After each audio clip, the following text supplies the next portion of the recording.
What's up, everyone? Welcome back to another review, and this time we're taking a look at the Grand Budapest Hotel, written and directed by Wes Anderson. Let's waste no time. Let's get right into it. One of the things I admire about the Grand Budapest Hotel is its production and its scale. This is a beautiful looking movie from a cinematography standpoint and from a production standpoint. Wes Anderson did a fantastic job at utilizing miniatures, map paintings, and sound stages, giving this movie its own very unique and quirky feel to it. The best comparison I can give this movie is that to The Wizard of Oz.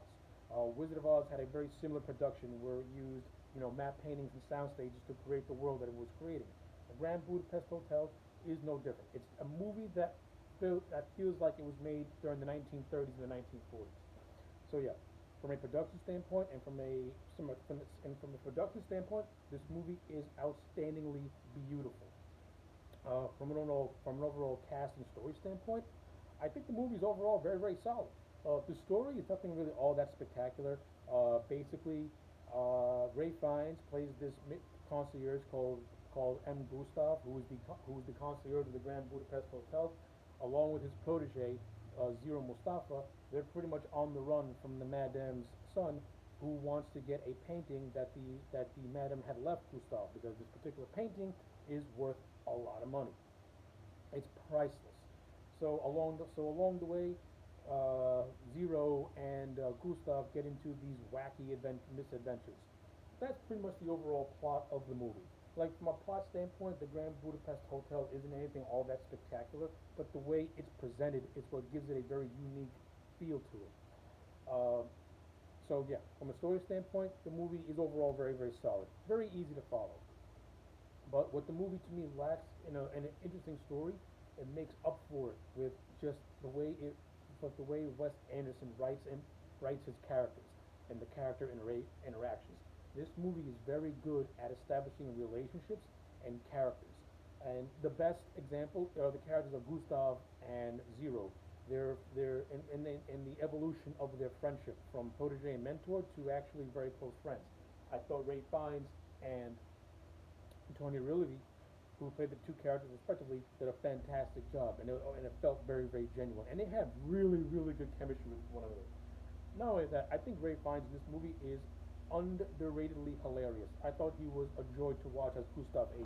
He gives the character such a good, just energetic, just personality and presence, and it works, and it really works for the tone of this film, like it does. That's not to discredit the rest of the cast. This movie is loaded with a fantastic cast. You have Adrian Brody, who plays the character of Dimitri, who is the son of the dead madam. I like Adrian Brody in the movie. I think he could have gotten a little bit more scenes and to develop more of his villainous persona. But what I did get, I enjoyed it immensely. I thought Adrian Brody was very good in this movie. Willem Dafoe plays J.G. Joplin, who is basically a hitman that works for the Dimitri character. This is the best utilization of a character like J.G. Joplin. I thought Willem Dafoe did a fantastic performance at making Joplin just come across as just this intimidating psychopath. He was great. Jeff Goldblum plays a lawyer.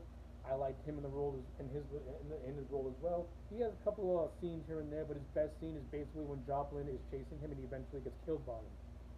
That whole scene is well done, brilliantly directed, full of suspense, and the music that accompanies that scene just puts the icing on the cake.